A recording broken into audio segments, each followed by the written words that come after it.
Welcome back to the deep dive. You came here today because you're looking for real financial transformation, and you know the answer isn't just another budgeting app. Today, our mission is really focused. We are doing a genuine deep dive into the core differences between what we call a scarcity or survival mindset and a wealthy or abundance mindset. And we're not talking about simple tips and tricks here. We're talking about the internal blueprint that, dictates every single financial choice you make. And that blueprint, that mindset is so critical. It's basically the operating system for your financial life. The research we've looked at is really clear on this. This isn't just motivational fluff. It is the hidden architecture behind your habits, your beliefs, and ultimately your financial future. It really determines whether you see a door of opportunity or just a brick wall. Absolutely. And I think the biggest takeaway we want you to have right from the start is this huge shift in thinking about cause and effect. Most people believe you get a wealthy mindset after you become successful, but all our sources argue the exact opposite. Right. People gain money because they learn to think differently first. Exactly. So this deep dive is all about teaching you the 7 core habits and the psychological patterns of wealthy thinkers so you can start installing that identity today, no matter what your bank account looks like. We'll be breaking down those 7 distinctions, everything from long-term planning, how you value skills, and something that's really crucial, how wealthy thinkers use discomfort as a signal for growth, not a reason to run away. Okay, let's unpack that foundation first, because it really does flip the script on how most of us approach personal finance. We're sort of taught to wait for the money, right? Wait for the stability, and then we'll get our heads right. But the source material is adamant. Yeah. The mindset is the prerequisite. It is the absolute prerequisite. And, to be blunt, money does not solve a scarcity mindset. It just pours fuel on whatever belief system you already have. So if you're afraid of losing money, more money just means more fear.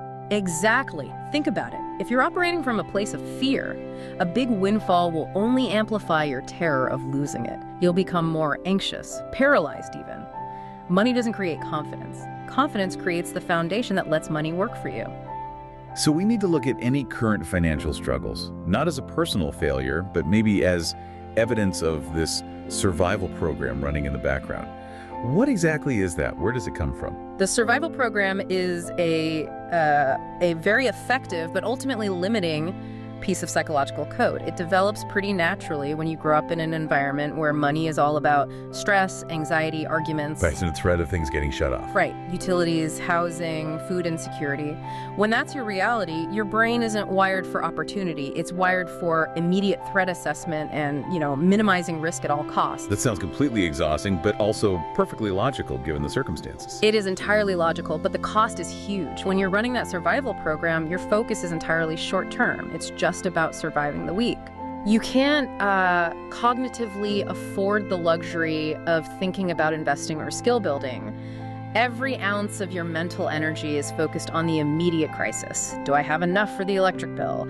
How am I going to handle this unexpected $300 car repair? And it's not your fault. It's not your fault at all. It's a defense mechanism. But it's the main thing that keeps people stuck in that cycle until they consciously decide to interrupt it and replace it. And this is what leads to that massive learning reversal we saw in the sources. Yeah. The scarcity thinker is always waiting for the money to come first before they start learning. Precisely. Let's use that warehouse example from the sources. Think of someone struggling, working 2 jobs, buried in debt. Their internal story is almost always, once I get that 6-figure job, or, once I pay off my credit cards, then I'll start reading about investing. They're putting the condition, the money before the cause, which is the knowledge. Yes. And it creates this exhausting loop of inaction that they tell themselves is just being practical. They're waiting for proof on the outside before they're willing to change on the inside. Which is the exact opposite of the wealthy thinker. Their premise is, I need to learn about money and value creation so that I can create real money. The action, the learning, it all comes first. The money is just the lagging indicator of that internal shift. That makes so much sense. And it ties directly into this psychological model, the identity behavior results chain. I think we need to spend a minute here because this is the engine of all change, isn't it? It truly is. The IBR chain explains why just, trying harder or using willpower always fails in the long run. It works like this. First, you have your identity. This is who you fundamentally believe you are. For a lot of us, it's a fixed thing. I'm bad with money. I'm not a saver. I'm just not a business person. Okay, so that's the starting point. Then comes behavior. and your behavior is always, always consistent with your identity. If you believe, I am bad with money, you will avoid looking at your bank statements. You'll make impulsive buys that prove you're right. You'll avoid risk. And then the third part, results, just locks it all in place. Correct. Those behaviors produce bad results. Debt, no savings, feeling stuck, which then just reinforce the original negative identity. The loop is complete. So to break it, you can't just force a new behavior. You have to start with the identity. You have to start identifying, even in a small way, as a person who is learning about money. It's about changing the direction of the ship, even if it's just 1 degree at a time. The identity sets the new course. Exactly. It's about direction, not this impossible standard of perfection. So now that we have that foundation, let's define these 2 psychological architectures. And I think it's so important to keep reminding everyone listening, this is about psychology, not about your bank balance. That separation is absolutely vital. You can be a millionaire and operate from a place of deep scarcity. And you could be working a minimum wage job and already be thinking with an abundance mindset. Yes. So let's start with the scarcity mindset. Its foundation is just built on deep, pervasive fear. The main drivers are anxiety about not having enough, fear of losing what you have, fear of change, and just a total aversion to risk. It sees the world as a zero-sum game. If someone else wins, I must be losing. That's the one. So if that scarcity mindset is running on fear, what does that little voice in your head actually sound like? What are those automatic thoughts? The scarcity voice is like this internal defense lawyer that's designed to keep you from trying anything new. It just throws up these walls. You'll hear things like, I can't afford that, I never will. Or what if I invest this and lose everything? I need to play it. I need to play it safe. The margin for error is 0. And often, a really critical one is about self-worth. People like me don't get rich. These thoughts are instantaneous, they're automatic, and they stop action before it can even begin. It sounds like a really motivated internal saboteur, always arguing for staying stuck in the name of safety. That's a perfect way to put it. Now, let's contrast that with the abundance mindset. The core driver here shifts completely. It's built on possibility, courage, and curiosity. And this isn't about being delusional, right? It's not just blind optimism. Not at all. It's a realistic willingness to engage with the world and to grow. Abundance thinkers understand that resources aren't zero-sum. Knowledge, skills, those are infinitely renewable. So how does that inner dialogue sound different? How does it manifest? The abundance thinker faces the same challenges, but their internal questions lead to action, not to avoidance. So instead of, I can't afford that, they ask, how can I afford this? Which totally reframes it from a dead end to a problem to be solved. It becomes a challenge of resourcefulness. Instead of, I'll probably fail, they ask, what skill do I need to learn to maximize my chances? And instead of just thinking about today, they project out, what could this investment become in 10 years? They see failure not as an ending, but as data. That's such a huge psychological shift. One mindset shuts down all creativity, and the other one basically demands it. Absolutely. And this brings us to the key catalyst, the thing that bridges the gap between these 2 mindsets. The research we looked at makes a really critical point. You don't need money to start thinking abundantly. You need courage. Courage. Abundance is really defined by willingness. The willingness to be confused while you're learning something new. The willingness to try something you might fail at. The willingness to look foolish asking a basic question. Without that courage, the best financial opportunity in the world will just be wasted because of fear. Okay, this is where we move from the theory into really actionable insights. We're going to break down the 7 specific psychological patterns, the 7 lenses, really, that separate these 2 ways of thinking. And for you, the listener, if you could start to identify where you currently fall on these 7 scales, you have an instant roadmap for where to put your focus. Yeah, we've distilled these down because they really represent the most common points where people get stuck, where they self-sabotage when they're trying to move from that survival mode into wealth creation. So let's start with the first, and I think the most foundational difference. Your time horizon. The scarcity thinker is stuck in day-to-day survival mode. The wealthy thinker is planning years ahead. This one stems directly from that survival programming we talked about. When money is an existential threat, the only thing that matters is right now. The rent that's due tomorrow is a 10-foot-tall problem. Retirement in 50 years feels like a complete fantasy. It feels like a theoretical abstraction. So the scarcity thinker is always prioritizing immediate needs and immediate relief. They'll take the job that pays the most right now, even if it sucks up so much of their time and energy that they can't possibly build the skills to get ahead in 3 years. So all of their decisions are optimized for reducing pain in the immediate moment. Exactly, and that optimization guarantees they stay in the exact same cycle. The wealthy thinker, on the other hand, is almost always focused years ahead. They understand that real foundational stability isn't created by one lucky break. It's created by a sustained strategy over time. This is what allows them to make decisions today that are often uncomfortable, like investing part of their income or learning a difficult new skill, because they know they are funding the stability and freedom of their future self. But I have to ask, because I know someone listening is thinking this, if you are genuinely struggling living paycheck to paycheck, isn't it a little bit patronizing to just say, oh, you should think long term? They have to focus on the immediate bills. That's a very fair challenge, and we have to be nuanced here. We are not saying to ignore the bills, of course not. What we're saying is that even tiny mental shifts start to break the pattern. Long-term thinking, even when you're broke, means asking, what is one small skill I can start learning for 15 minutes a day this month that will increase my earning potential next year? It's shifting focus from just paying the bill to building a machine that makes paying the bill easier next time. So it's about allocating even a tiny fraction of your mental energy to the future. The moment you do that, you begin to break free from that fear-based short-term hypnosis. Okay, difference number 2. This one feels like the key to resilience in today's economy. Scarcity thinkers look for security in a job.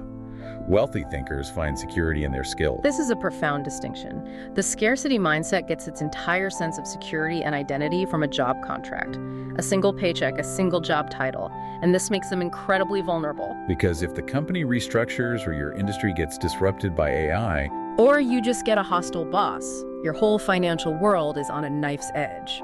Your security is external. It's tied to one employer. so where does the wealthy thinker place their trust for resilience? Internally. They rely on the intrinsic, portable value they carry inside them, their skills. The sources really stress that things like complex problem solving, high-level communication, negotiation, sales, these are universal currency. These skills make you financially resilient because they live inside of you. No recession or boss can take them away.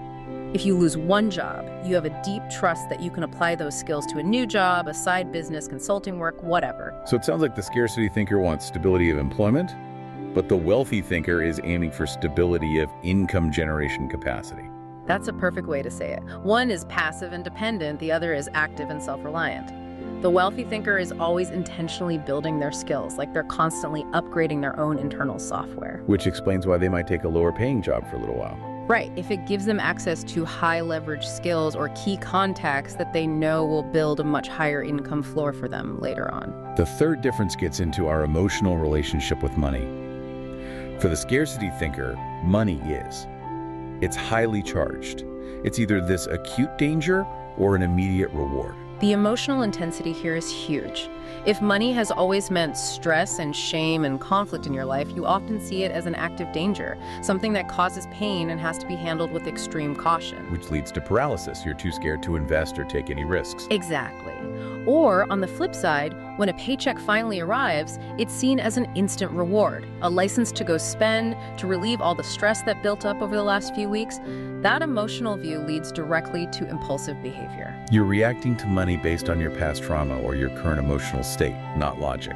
You're using money to manage your feelings. But the wealthy thinker adopts a completely different stance. Money is viewed neutrally. It's just a functional tool. It's not a moral statement. It's not an emotional outlet. It is a vehicle that unlocks options, opportunity, and...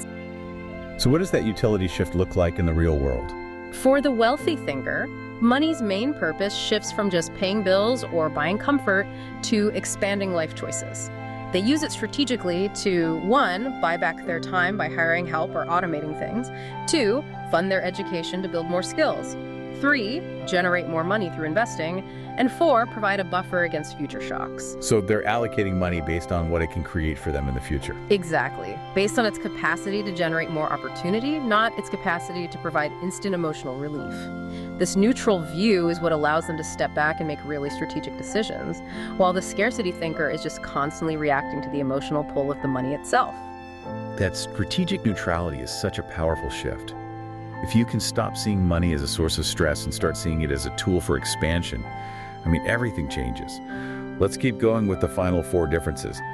These seem to be about the subtle daily behaviors that either build you up or tear you down. They really are. And these next few points require an active interruption of that deep, deep desire for immediate comfort. Okay, the 4th big difference is the actual sequencing of how your money flows. Wealth creation means investing first. Scarcity means spending first. And this is a direct measure of your trust and your time horizon. The scarcity sequence is so predictable. Income comes in, you pay your bills, then you buy some wants, and if, and this is a huge if, there's anything left, maybe you think about saving it. But there's almost never anything left. Rarely, because the brain prioritizes immediate comfort and relief.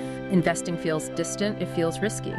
Why save for a down payment in 5 years when I can use that $100 to buy something that makes me feel good right now? So the default is always satisfying the now. Yes. The wealthy sequence flips this entirely. They operate on the principle of pay yourself first, and they automate it. Income arrives, and a fixed percentage is immediately sent to savings and investments. Then they live on what's left. And crucially, as the material points out, this difference is fundamentally about trust. The wealthy thinker trusts the future, they trust compound growth, they trust the process, and they trust their own ability to keep earning. And that internal trust is what allows for the present-day sacrifice. It allows them to delay gratification without feeling like they're being punished. If you don't trust the future, or you don't trust yourself, then putting money away today feels like you are permanently taking something away from yourself. But if you trust the process, the small investment today feels like you are paying the most successful version of your future self.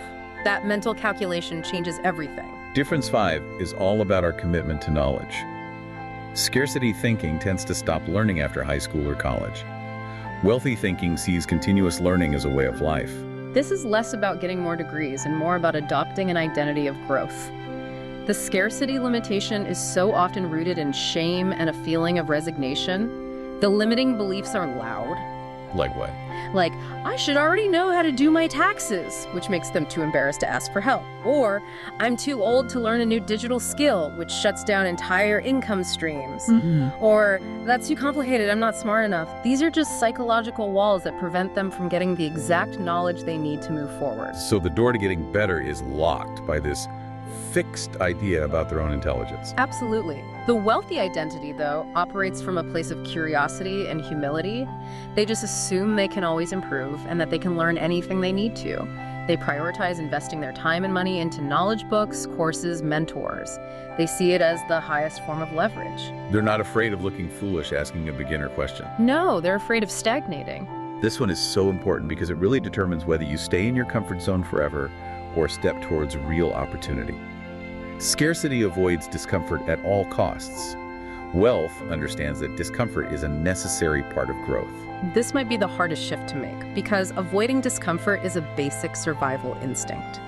If you grew up with financial instability, that feeling of discomfort, the anxiety of a new risk, the stress of a big decision, it historically signaled real danger. So your brain learned, if this feels uneasy, retreat immediately, or something bad will happen. Exactly. And that deeply ingrained avoidance strategy is what keeps people financially trapped in familiar, low-risk, low-growth situations. So how does the wealthy thinker reinterpret that feeling of discomfort? They see it not as a red warning light, but as a green light. It's a necessary signpost of growth.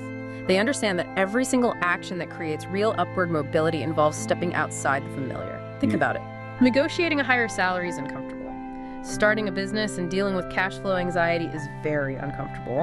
Investing a lot of money when the market is down is uncomfortable. But there's a difference between that kind of discomfort and just being reckless, right? How do you know which is which? That's a great question, and the distinction is vital. Recklessness is taking action without knowledge. It's betting money you can't afford to lose on a gut feeling. Embracing discomfort for growth is taking action with knowledge, but it still feels emotionally difficult. For example, you learn everything you can about real estate investing, you run the numbers, you secure the financing, but you still feel that knot in your stomach at 4 a.m. before you sign the papers. That is the discomfort of growth. And the wealthy thinker pushes through that feeling. They push through because they recognize that anxiety is the price of admission for the future reward. The scarcity thinker retreats because that same anxiety triggers all their old survival programming. Let's move on to the final distinction, which is how they frame opportunity. Scarcity thinks in trade-offs. Wealth thinks in leverage. The scarcity framing is all about limitations and losses. It's the either-or perspective. Their inner voice is focused on what they have to give up. If I invest in this course, I lose the cash and I might fail anyway. Or if I put money in the stock market, I can't touch it. I can either buy a house or invest in my business. Right. It restricts every decision to this zero-sum calculation, and it usually leads to doing nothing because the perceived loss always feels bigger than the distant gain. The focus is purely on the cost of the transaction, not the potential return. Exactly. The wealthy framing, however, is all about multiplication and upward mobility. It's always asking, what will this lead to? They ask, how can this one action create more opportunities later? How can this investment multiply my capital? If I spend $5,000 on a mentorship program, how many times over will that multiply my earning power in the next 5 years? That is the core of leverage. Can you give us a really simple, beginner-friendly example of that leverage mind? Sure. Let's contrast two actions. Scarcity thinking sees buying a $40,000 car. The thought is, I get this nice new car, but I take on $40,000 of debt on something that loses value. I traded cash for comfort. That's a trade-off. Abundance thinking sees spending $4,000 on a digital marketing certification or a coding boot camp. The question they ask is, will this skill permanently increase my income by $10,000 or $20,000 a year? If the answer is yes, that $4,000 expense is an investment that provides 200 to 500% leverage on my future income. It's about doing things today that actively expand your options for tomorrow. That's it. That distinction between a trade-off and leverage is just so profound. But it brings us right back to the emotional core of all of this. We can lay out all the logical steps, but at the end of the day, people are failing. Not because they can't do the math, but because of these deep emotional blocks that just cause them to self-sabotage. The math is easy. The emotional negotiation is the hard part. The research is so clear that the financial ceiling for most people is actually an emotional one. When your brain thinks that success is going to lead to emotional pain like loneliness or judgment, it will automatically trigger self-sabotaging behavior to keep you in a place that's financially constrained but feels emotionally safe. We have to talk about these 5 emotional patterns directly. Let's start with the classic, fear of failure. How does that show up in financial decisions? Fear of failure is basically paralysis. If, in your past, making a mistake was met with punishment or shame or instability, your brain equates any financial risk with an existential threat, so you just don't act. You don't apply for the promotion, you don't open the investment account. You don't start the side business, you just stay in this holding pattern, not because you're lazy, but because failure carries this historical weight of trauma that you are subconsciously desperate to avoid. And then there's the really sneaky one, fear of success. Why on earth would anyone be afraid of gaining money? Because success means profound change, and change means uncertainty. If you've spent your life without financial stability, success forces you into this unknown, high-visibility role. It means more responsibility, more complex decisions, and dealing with judgment from other people. So the familiar chaos of debt feels safer than the unknown demands of wealth. For the brain, it often does. A lot of people subconsciously worry, what if I succeed and then I fail even harder? The fall will be so much worse. The third pattern is about our social circle, fear of judgment. This is the social price of ambition. People will deliberately stay small financially or hide their success to avoid being seen as arrogant or greedy by their friends and family. The sources show that the pain of being excluded from your group often feels way more immediate and dangerous to the brain than the slow pain of staying financially trapped. You choose social harmony over your own financial freedom. Which flows right into the fear of abandonment. This one is incredibly insidious. If you come from a family or a community that struggles financially, there can be this deep subconscious fear that if you achieve wealth, you will leave them behind and they will reject you for it. So the brain calculates, if I succeed, I won't belong anymore. Right. And so the person might sabotage a big raise by taking on a bunch of consumer debt where they constantly give their money away, making sure they always stay just constrained enough to still be one of the group. They prioritize that relational safety over their own growth. And the final fear of being different, touches on our cultural identity. Yes. If your identity is really tied to your working class roots, for example, achieving significant financial success can feel like a cultural betrayal. You might fear that wealth will make you unrecognizable or, morally suspect. So you self-sabotage to avoid that identity crisis, choosing the comfort of belonging over the opportunity to build a new future. So if the brain's #1 job is to keep us emotionally safe, then success is only possible if we can somehow decouple success from all of these emotional threats. Precisely.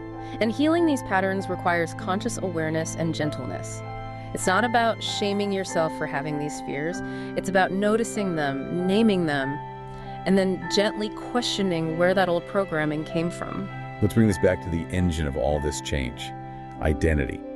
We keep circling back to this one core truth. You will never sustainably outperform your own self-image. That is the immovable law of personal transformation. If your core self-image is, I'm bad with money, then any successful financial action you take will feel like a costume, like you're just playing a role that isn't really you. And that cognitive dissonance is exhausting. It's exhausting, and eventually your behavior will snap back to align with that negative identity because it just takes less mental energy. Beliefs like, I'm not the kind of person who becomes wealthy, actively restrict what you're willing to do. And that reinforcement loop we talked about earlier, identity creates behavior. Behavior creates results, and the results reinforce the identity. That's what can trap people for decades. So how do we break that loop without just relying on willpower? We break it with tiny identity shifts, and we do that primarily by changing the language we use to talk about ourselves. We need to install an identity that demands forward direction, not immediate, flawless perfection. You're aiming to become a person who does these things rather than already being perfect at them. Exactly. So let's get really specific with those language changes from the source material. How can someone start replacing those limiting statements today? This is a daily practice. You have to stop using definitive, fixed language. So if you catch yourself saying, I'm bad with money, you have to immediately interrupt it and replace it with, I'm learning how to handle money. That shifts you from being a fixed failure to being a student. Right. If you believe I can't save, you replace it with the proactive identity statement. I'm becoming the kind of person who saves. You're focused on the process of becoming, which is always achievable. And what if you're feeling really defeated, thinking, I'll never get ahead? You replace it with an empowering, measurable action. I'm building financial momentum, or I'm building my skill set, or I'm building clarity. The power is in the verb learning, becoming, building. It keeps the identity fluid and focused on forward motion, and it makes the new behaviors suddenly feel easier because they're in line with your new self-image. That language shift is the ignition. Now let's look at the actual sustainable actions that flow from that new identity. Yeah. What are the day-to-day habits that really solidify a wealth-focused mindset? These are the systems that replace the need for constant willpower. These 7 habits are the behaviors that just naturally emerge when you turn down the volume on that fear programming. They're built from intention, not from privilege. Hashtag tag tag tag. The 7 habits of wealthy thinkers built on mindset. First, continuous learning. This flows right from that identity of being a student. They maintain the humility to invest their time and money into books, courses, podcasts. They ask questions. They assume there's always a new strategy. Second, weekly money check-ins. And this isn't about creating stress, it's about creating awareness. Exactly. This is a gentle 10-minute ritual on a Sunday morning. You just check what came in, what went out, how are my automated investments doing. This ritual removes the fear of the unknown. Most people avoid looking at their finances because they equate awareness with stress. Wealthy thinkers equate awareness with control. Third, building skills intentionally. This goes back to that idea of financial resilience. It's the ultimate safety net. They focus on high-leverage, portable skills that create income outside of any one job. Things like communication, sales, digital literacy, project management. They prioritize skills that increase their value per hour. Fourth, avoiding impulsive decisions. This is the pause button on emotion. They intentionally put some friction between an emotional urge and taking action. They never make a big purchase under pressure. They have a standard 24-hour waiting period for any non-essential purchase over a certain amount. That simple pause lets the rational long-term brain take back control from the emotional brain. Fifth, surrounding themselves with growth-minded people. The environment is so crucial. It's arguably one of the hardest but most essential habits. If your social circle is constantly reinforcing a scarcity mindset, complaining, judging ambition, your personal growth will be a constant uphill battle. Wealthy thinkers actively seek out communities and mentors who normalize ambition and continuous improvement. Sixth, automating money. The system beats discipline every time. This is the cornerstone. They automate their savings, their investments, their bill payments. The money is allocated and moved before they even see it in their spending account. This removes the chance for emotional decision-making. And the final habit, thinking in assets. This is a huge shift from consumption to contribution. They're constantly asking, how can I buy something that puts money into my pocket instead of how can I buy something that makes me look richer? They prioritize buying things that appreciate in value or produce income assets over things that just lose value and provide status liabilities. Tagline or B, common money beliefs that act as invisible walls. Okay, now let's quickly shine a light on those 7 common limiting beliefs that prevent these habits from ever starting. Just recognizing these is the first step to tearing them down. These are the stories that have to be rewritten. Number 1, I'm just not good with money. This becomes that locked identity we talked about. 2, I'll start when I make more. This is just procrastination disguised as being practical, and it guarantees you never build the habits. 3, rich people are greedy. This creates a deep subconscious conflict. It leads to self-sabotage because you don't want to become someone you judge. 4, I don't deserve financial freedom. This ties your self-worth to struggle, and it can lead to punishing yourself when success actually starts to happen. 5, my family never had money, so I won't either. This is a complete refusal to believe in your own personal agency. 6, I need more discipline. This is a self-critical belief that ignores the fact that good systems are the real solution. And finally, number 7, I can't change. This is just who I am. That's the ultimate fixed identity, and it blocks any possibility of transformation. The power here is just realizing that these are not facts. They're just stories that you have adopted, and they can absolutely be rewritten.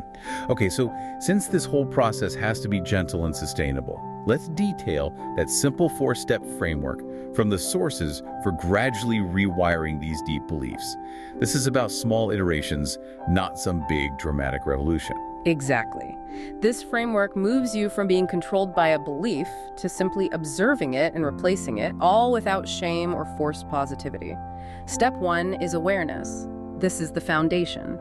You just have to notice the limiting belief and see, without judging it, how it affects what you do. For example, I noticed when I thought about opening an investment account, I felt paralyzed. My belief is investing is dangerous and I'll lose everything.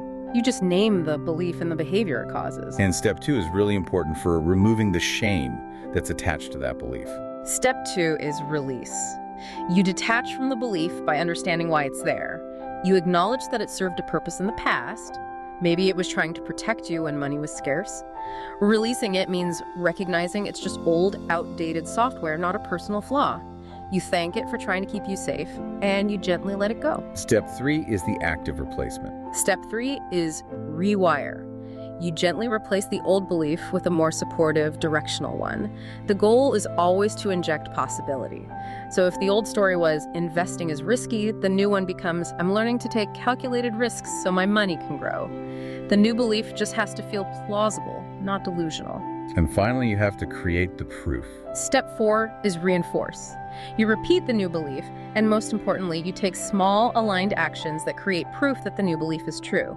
You automate a $5 weekly transfer to savings. You read 1 chapter of a book about investing. Each tiny success provides evidence that your new identity is real, and that repetition and proof eventually makes the new pattern your effortless default. #outro. This deep dive has really provided a complete blueprint for shifting from that scarcity operating system to a wealth architecture.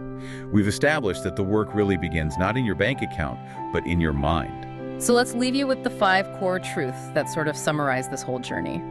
These can be anchors for your new mindset. 1, wealth starts in your mind, in your identity, not your current bank balance.